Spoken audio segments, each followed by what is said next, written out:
दीपावली गणेश स्थापना को लेकर मूर्तिकारों का कार्य अंतिम चरणों में। आइए अब जानते हैं मंदसौर हलचल को विस्तार से। नमस्कार। गणेश चतुर्थी का पर्व नज़दीक आने वाला है और गणेश जी को लेकर बाजार में तैयारियां शुरू हो चुकी हैं। मूर्तिकार भी मूर्ति निर्माण में व्यस्त हो चुके हैं और घरों के अंदर भी गणेश जी को बिठाने को लेकर व्यापक तैयारियां प्रारंभ हो गई हैं। और आज हम इसी पर्व पर एक खास रिपोर्ट आपके सामने पेश कर रहे हैं। हम खड़े हैं मंदसौर के एक वर्कशॉप के अंदर, जहां पर आपको गणेश जी की विभिन्न आकृतियां देखने को मिलेगी। जहां नृत्य की मुद्रा में है वो, शेष नाग के ऊपर आसन लगाकर बैठे हुए हैं वो, और ऐसी आपको विभिन्न प्रकार की मुद्राएं इस वर्कशॉप में गणेश जी की देखने को यहाँ पर मिल जाएगी।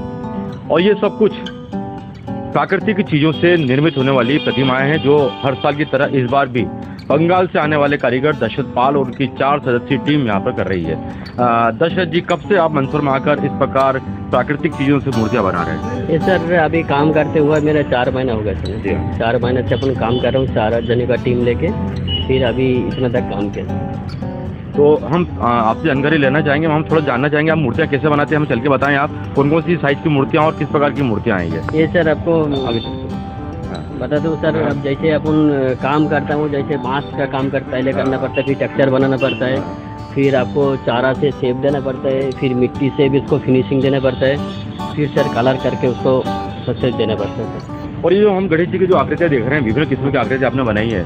योग की मुद्रा है उनकी, नृत्य की मुद्रा है, कहीं रिद्धि सिद्धि के साथ में बैठे हुए हैं वो। तो ये आइडियाज आपको कहाँ से मिलते हैं? आइडिया अपन कुछ अपन दिमाग से, मतलब अपन सोच के कुछ बनाता हूँ, जैसे ड्राइंग वाइंग करके। और कुछ थे जो कुछ कस्टमर भी लेके आता है, जैसे कुछ कैटलॉग लेके आता है, कस्टमर ने मांग रहता है जी अब तो ये मूर्ति मेरे को बना के देना है, वो भी सर मिलता है मेरे पास।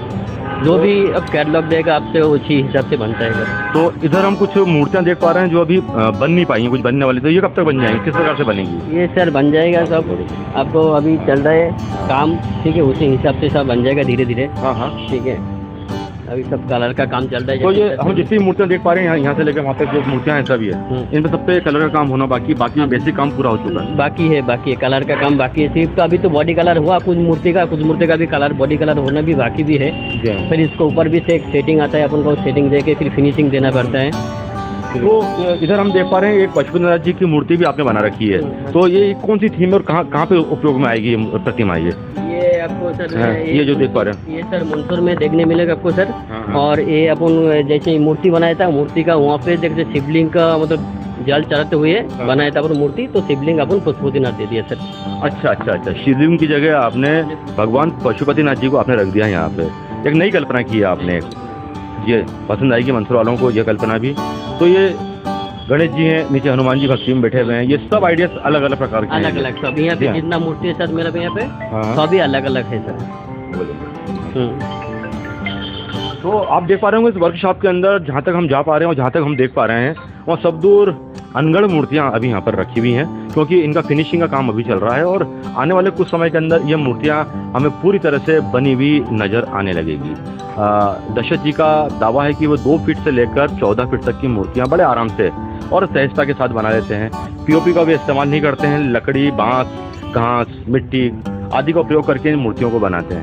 तो ये मूर्तियाँ जब आप बना लेते हैं तो इनको कलर करने के लिए आप क्या इस्तेमाल करते हैं? जैसे कलर करने के लिए अपन स्टेनर पेंट यूज़ करते हैं, स्टेनर आता है, स्टेनर पेन यूज़ करते हैं अपन, तो वाटर कलर है वो काम में आता है मूर्तियों के अंदर। तो ये जैसा आपने हमें बता रहे थे आप कि आप 2 फीट से 12 फीट तक की मूर्तियाँ बना लेते हैं। तो आप हाथ से बनाते हैं कि इनके सांचे आते हैं? नहीं सर, सब हाथ से बनता है सर, A to Z सब हाथ से बनता है, इसमें कोई छाता नहीं आता है। जैसे छाता नहीं आता है इसमें आपको एक मूर्ति एक डिजाइन का मिलेगा सर, अलग अलग मिलेगा सर। हाँ, जैसे छाता होता ना तो अलग अलग नहीं मिलता, एक छाता का एक ही मूर्ति, एक जैसे मूर्ति निकलता है सर। तो यहाँ पे आप गणेश जी की आप अनेक मुद्राओं में यहाँ पर प्रतिमाएं देख सकते हैं। इनका काम तो पूरा हो चुका है, सिर्फ कलर और लास्ट फिनिशिंग बाकी है। उनके बाद में फिर इनकी खूबसूरती और इनके प्रति जो श्रद्धा का भाव है वो जागृत होगा। तो इस प्रकार मंदसौर में भी प्राकृतिक तरीके से गणेश जी की मूर्ति बनाने का काम दशरथ जी कर रहे हैं। दशरथ जी, आपको धन्यवाद कि आपने हमें समय दिया और जानकारी दी। बिल्कुल सर, कोई बात नहीं सर, ठीक है।